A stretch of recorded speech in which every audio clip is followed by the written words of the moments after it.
नमस्कार मित्रांनो, गंमत गोष्टीच्या उत्सव गोष्टी सणांच्या या उपक्रमाच्या 13व्या आणि शेवटच्या भागामध्ये तुमच्या सगळ्यांचे स्वागत आहे. आता सुरू झाला आहे फाल्गुन महिना. यामध्ये प्रमुख साजरे होणारे सण म्हणजे होळी आणि रंगपंचमी किंवा धुलिवंदन. होळी सणामागची गोष्ट अशी आहे की हिरण्यकश्यपू राजा जेव्हा त्याला प्रल्हादाने विष्णूची भक्ती केलेली आवडत नसायची तेव्हा त्याला मारण्यासाठी नानाविध प्रकार करून बघितले होते.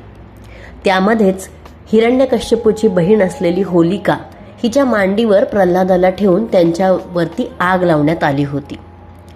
कधीही होळीमध्ये जळणार नाही, आगीमध्ये जळणार नाही हा वरदान जरी होलिकेला मिळालेला होता तरी प्रल्हादासोबत होळीमध्ये बसल्यानंतर तिचीच राख झाली.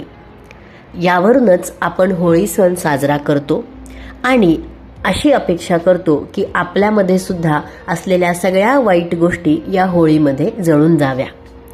त्यानंतरच दुसऱ्या दिवशी असते धुलिवंदन. याचबरोबर या दिवशी रंगसुद्धा खेळले जातात.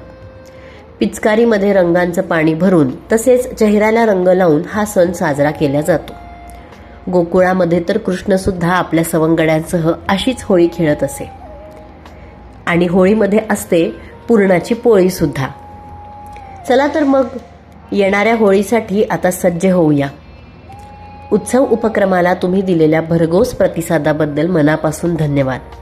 नवीन उपक्रम घेऊन लवकरच भेटूया. तोपर्यंत बाय बाय.